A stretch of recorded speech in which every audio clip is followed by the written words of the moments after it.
Hello everyone, welcome to my YouTube channel. तो पिछले video में हमने संधि किया था और आज जानेंगे क्रिया।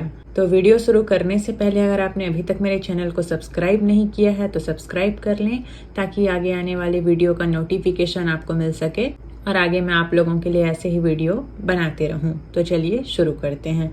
तो सबसे पहले क्रिया क्या होता है? तो क्रिया काम के करने या होने को क्रिया कहते हैं। जो काम हो रहा है, चल रहा है, उसको। तो सर्वनाम के समान ये भी ध्यान देने योग्य शब्द हैं।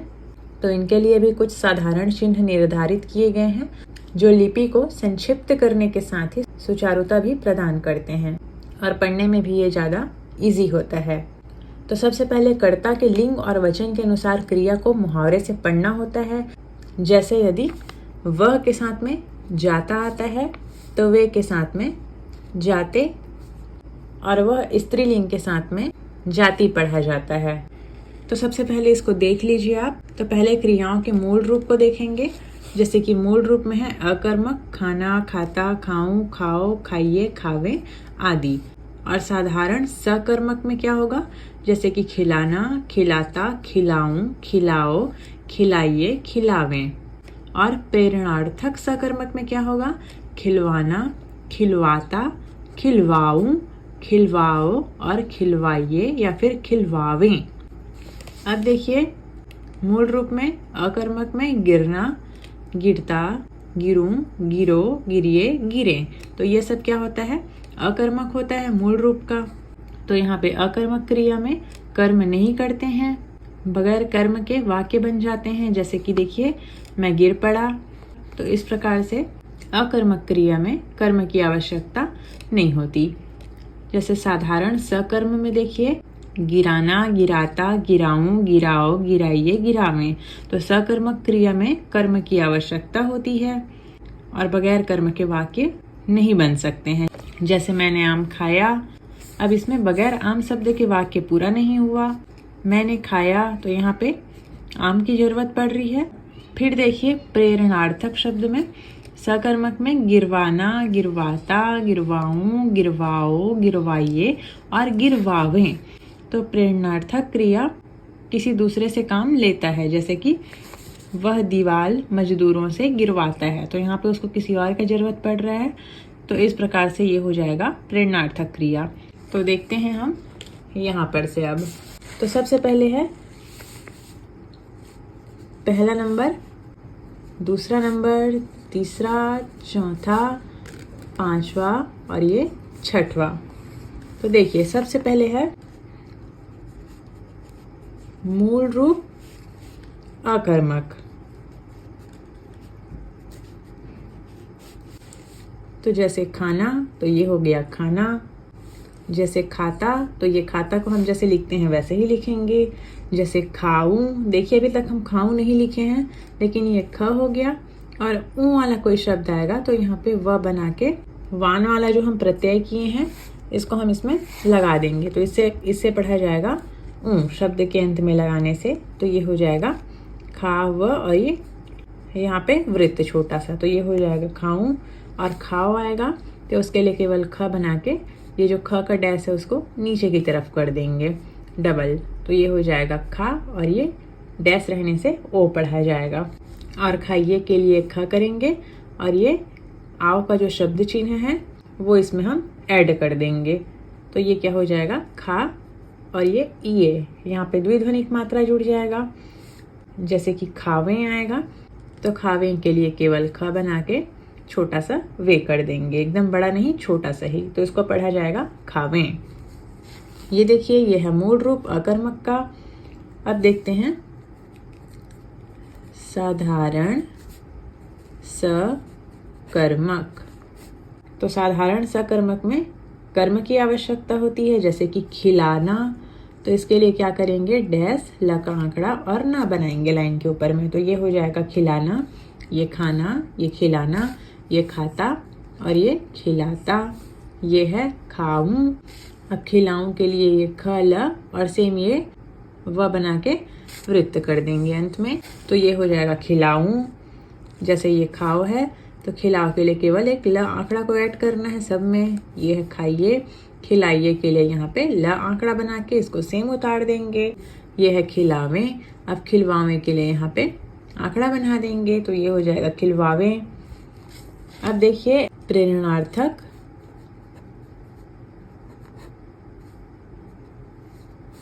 सकर्मक।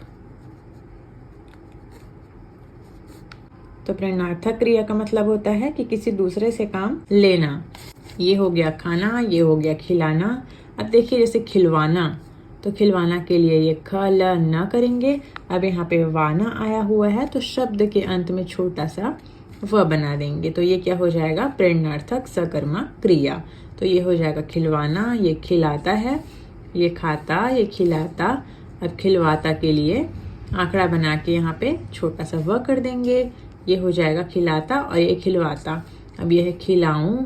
अब देखिए खिलवाऊं आएगा, तो वहाँ पे ये खल बनाएंगे, एक ठो व बना के दूसरा दोबारा व बना के ये ऊ को जोड़ देंगे, तो इसको क्या पढ़ेंगे, खिल और ये व और ये वो, यानी कि खिलवाऊं। अब देखिए ये है खाओ, ये खिलाओ। अब खिलवाओ आया हुआ है, तो ये हो जाएगा खिल, ये व और ये जो ओ का डैश है इसको ऐड कर देंगे इसमें, तो ये हो जाएगा खिलवाओ। फिर देखिए खाइए, फिर ये खिलाइए। अब खिलवाइए आएगा, तो ये करेंगे खिल और ये व और ये स्वर को यहाँ पे ऐड कर देंगे अंत में छोटा सा व बना के, तो ये हो जाएगा खिलवाइए।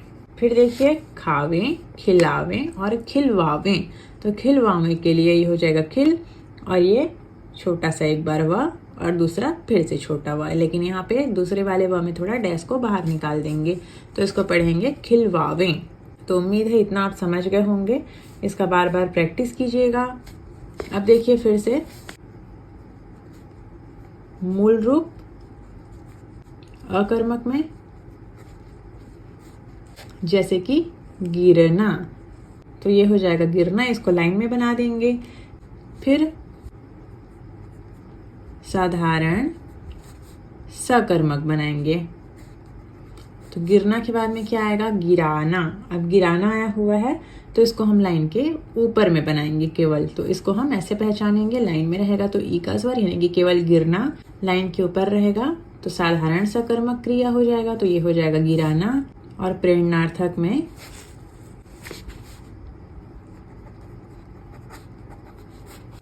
सकर्मक में गिरवाना।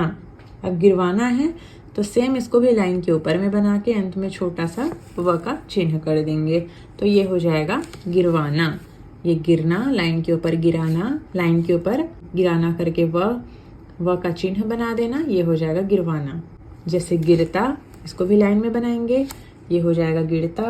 अब गिराता लिखना है, तो इसको लाइन के ऊपर बनाएंगे, और गिरवाता लिखना है, तो इसको लाइन के ऊपर बना के केवल व कर देंगे, तो ये हो जाएगा गिरवाता। जैसे गिराऊं लिखना है, तो ये गर और ये सेम व बना के वृत्त छोटा सा अंत में, ये हो जाएगा गिरूं, क्योंकि लाइन में है, तो ये हो जाएगा गिरूं। और गिराऊं के लिए ये गर और ये ऊ कर देंगे, तो ये लाइन के ऊपर में रहेगा क्योंकि स्वर है इसमें, और गिरूं है केवल, तो इसको हम लाइन में बनाएंगे जिससे कि ऊ का स्वर पढ़ा जाएगा। फिर गिरवाऊं है, तो इसको भी गिर और ये व, उसके बाद में फिर से वो का चिन्ह, तो ये हो जाएगा गिरवाऊं। फिर गिरो है, तो ये गर डैश लाइन के लाइन में रहेगा, तो ये हो जाएगा गिरो। अब गिराओ के लिए इसको लाइन में बना के डैश लगा देंगे, ये लाइन के नीचे में रहने से गिरो, लाइन के ऊपर रहने से गिराओ, और लाइन के ऊपर रहने से एक व बना के डैश कर देने से गिरवाओ पढ़ेंगे। फिर देखिए गिरिए, तो ये गर और ये य का यानी कि द्विध्वनिक मात्रा का चिन्ह, ये हो जाएगा गिरिए। अब गिराइए के लिए ये गर और ये वाला चिन्ह ओ का, यानी कि शब्द के अंत में जुड़ेगा, तो इसको ये पढ़ेंगे, तो ये गिरिए और ये गिराइए और ये गिर और ये व और ये चिन्ह, जैसे कि इसमें था खिलवाइए में, तो ये हो जाएगा गिरवाइए।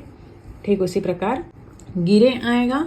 देखिए अब यहाँ पे ये खावे था, अब केवल गिरे आएगा, तो उसको हम केवल ग और र का आंकड़ा बनाएंगे, और अगर गिरावे आएगा तो ये ग र करके यहाँ पे छोटा सा व बनाएंगे, तो ये हो जाएगा गिरावे। अब अगर देखिए गिरवावे आएगा, तो ये गर व और ये व करेंगे। जैसा कि खिल वावे में आया था, ठीक उसी प्रकार गिर वा वे में डबल व कर देंगे। तो ये था इसका कुछ चिन्ह। उम्मीद है आप इतना समझ गए होंगे। तो आज के लिए इतना ही। अब बाकी का नियम इसका पार्ट 2 में करेंगे। तो वीडियो पसंद आया होगा तो लाइक कीजिएगा, चैनल में नए हैं तो सब्सक्राइब कीजिएगा और शेयर कीजिएगा। Thanks for watching.